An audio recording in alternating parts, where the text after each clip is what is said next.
To lovely Vedanshi channel. Subscribe my channel. Further notification మీకు వచ్చేస్తుంది.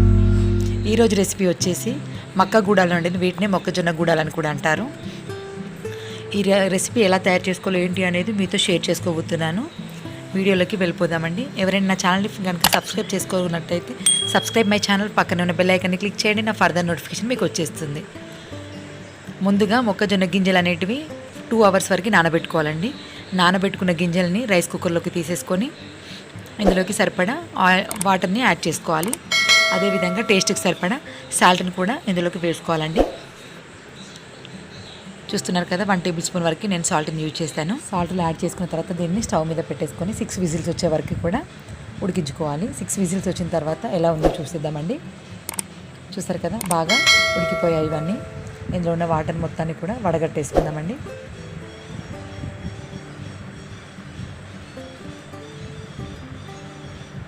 చూస్తారు కదా, నీళ్ళన్నీ కూడా వంపేసుకున్న తర్వాత వాటిని ఫ్రై చేసుకోవడానికి కావాల్సిన పదార్థాలన్నీ ఆనియన్స్, కరివేపాకు, కొత్తిమీరాకు, ఇంకా అదేవిధంగా వెల్లుల్లి పేస్ట్ అండి, మొక్కజొన్న గింజలు ఉడికించుకున్నవి.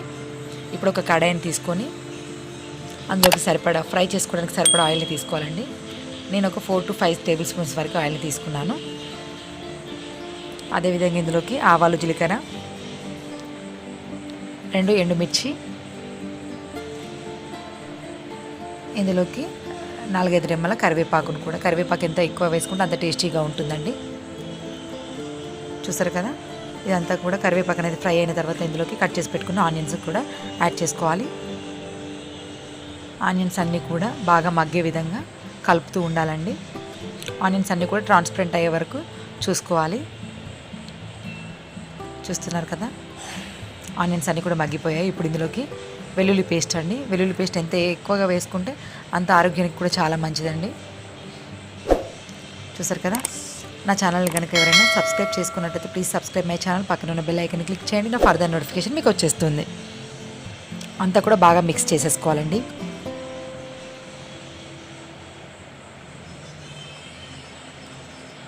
చూస్తున్నారు కదా, మొత్తం కూడా మిక్స్ చేసేసుకోవాలి. ఇలా మిక్స్ చేసుకున్న తర్వాత ఇందులోకి మనము చిటికెడు సాల్ట్ వేయండి. అది కూడా ఆనియన్స్ మగ్గడం కోసం వేయడము. అదేవిధంగా 1/2 టేబుల్ స్పూన్ వరకు పసుపును కూడా యాడ్ చేసేసుకోవాలి.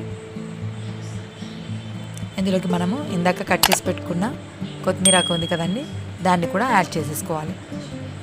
కొత్తిమీరాకును కూడా యాడ్ చేసుకున్న తర్వాత మనం ఉడికించి పెట్టుకున్న మొక్కజొన్న గింజలు అనేవి ఉన్నాయి కదండి, వాటిని ఇందులోకి మనం యాడ్ చేసుకొని అందులో ఉన్న వాటర్ అనేది పోయే వరకు కలుపుతూ ఉండాలి.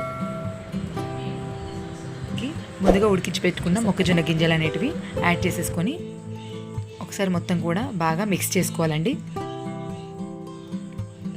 చూస్తున్నారు కదా, అంతా కూడా బాగా మిక్స్ చేసేసుకోవాలి. నేను చూపిస్తున్న విధంగా ఎంతో టేస్టీగా ఉంటుందండి. ఇది మొక్కజొన్న గుడాలు అంటారండి. తెలంగాణ లాంగ్వేజ్లో గుడాలు అని చెప్పుకుంటాం మేము. మీరు కూడా ఈ రెసిపీని ట్రై చేయండి. మీకు ఎలా వచ్చింది నాకు కామెంట్ రూపంలో తెలియజేయండి. మీలో కనుక నా ఛానల్ని ఇంతవరకు సబ్స్క్రైబ్ చేసుకున్నట్లయితే ప్లీజ్ సబ్స్క్రైబ్ మై ఛానల్, పక్కన ఉన్న బెల్ ఐకాన్ని క్లిక్ చేయండి. నా ఫర్దర్ నోటిఫికేషన్ మీకు వచ్చేస్తుంది. చూస్తున్నారు కదా, మొత్తం కూడా బాగా మిక్స్ చేసేసుకోవాలండి. అంతా మిక్స్ అయిపోయింది అంటే ఆ గుడాల్లో ఉన్న కొంచెం తడి అనేది తగ్గిపోయిన తర్వాత ఇందులోకి కావాల్సినంత కారాన్ని కూడా యాడ్ చేసుకోవాలి. అంటే రెడ్ చిల్లీ పౌడర్ అండి, రెడ్ చిల్లీ పౌడర్ని కూడా యాడ్ చేసుకోవాలి. అదేవిధంగా కొద్దిగా సాల్ట్ని కూడా యాడ్ చేసుకోవాలి.